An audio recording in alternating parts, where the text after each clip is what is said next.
नमस्कार। Law of attraction and युग निर्माण परिवार में आप सभी का स्वागत है।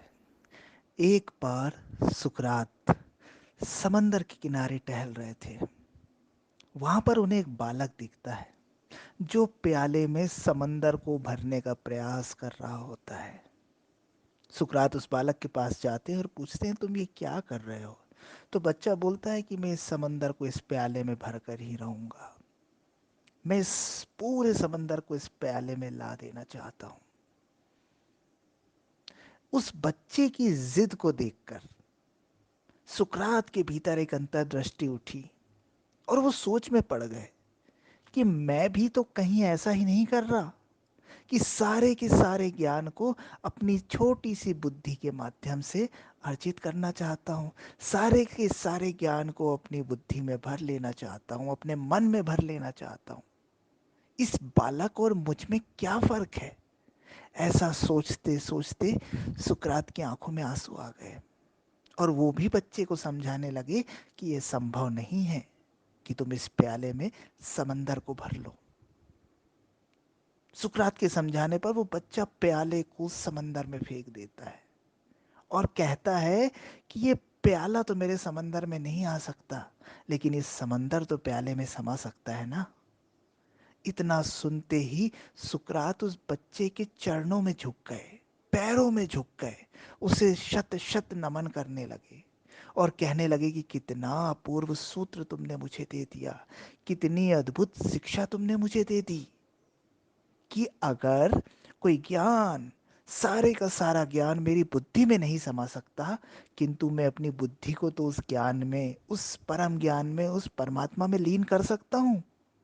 क्यों ना मैं उसमें ही मिल जाऊं, क्यों ना मैं अपने पूरे अहम को, पूरी बुद्धि को, पूरे अंतःकरण को उस परमात्मा में विलीन कर लूं। ये बात सुकरात को समझ में आ गई थी।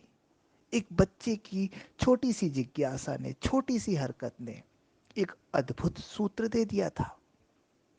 हम भी तो ऐसा ही कर रहे हैं। हम भी तो अपनी छोटी सी बुद्धि, छोटे से मन, छोटे से विचार शक्ति के द्वारा इस संसार के समस्त ज्ञान को, उस परम ज्ञान को अर्जित करना चाहते हैं। हमारा अहंकार हम छोड़ना नहीं चाहते, हमारा मैं भाव हम छोड़ना नहीं चाहते। हम अपने मैं भाव को रखते हुए ही संसार की हर क्रिया कर रहे हैं, सब कुछ पाना चाह रहे हैं।